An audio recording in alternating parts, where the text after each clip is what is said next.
Bonjour Sylvain. Bonjour.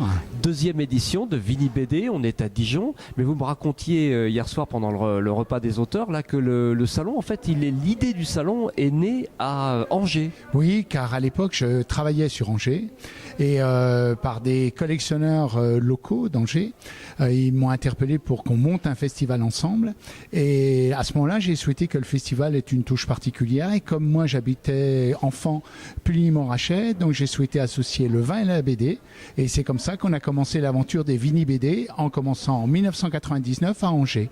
Donc quand je suis revenu sur la région bourguignonne, j'ai reconstitué une autre association en regroupant de nouveaux collectionneurs plutôt bourguignons. Et on a commencé la première année en 2014, Vini BD à Nuit-Saint-Georges.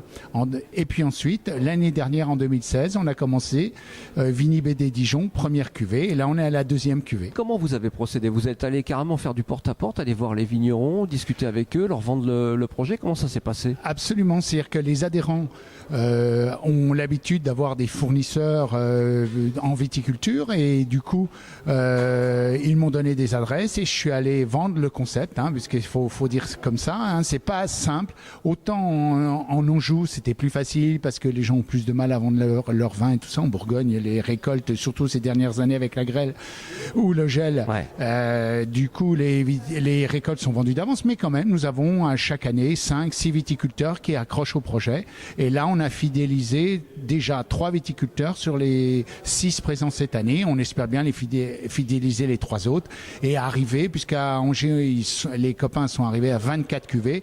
Nous, cette année, on est à 7 cuvées. Donc, on espère arriver aussi au moins à 12 cuvées à terme. Pas mal déjà. Alors, voilà. En termes d'auteur, cette fois, là, on a traité le côté vigneron, on va dire. Et en termes d'auteur, quel est le plateau? Il y a des têtes d'affiche. Comment est-ce que vous procédez? Alors, tout d'abord, comme nous, on commence on n'a pas encore accès au listing des grands éditeurs. Les grands éditeurs ne nous soutiennent pas plus que ça. C'est pas comme Saint-Malo, Angoulême et tout ça. Oui, pour l'instant. Oui. Voilà. Donc pour l'instant, c'est de la démarche sur Facebook. C'est Jean-Christophe, un des bénévoles, qui s'en est chargé. On a contacté plus d'une centaine d'auteurs et il y en a 35 qui sont arrivés. Alors, en particulier Étienne Leroux, qui n'ayant pas pu venir l'année dernière, elle nous a fait l'affiche cette année, que l'on voit derrière moi. Magnifique.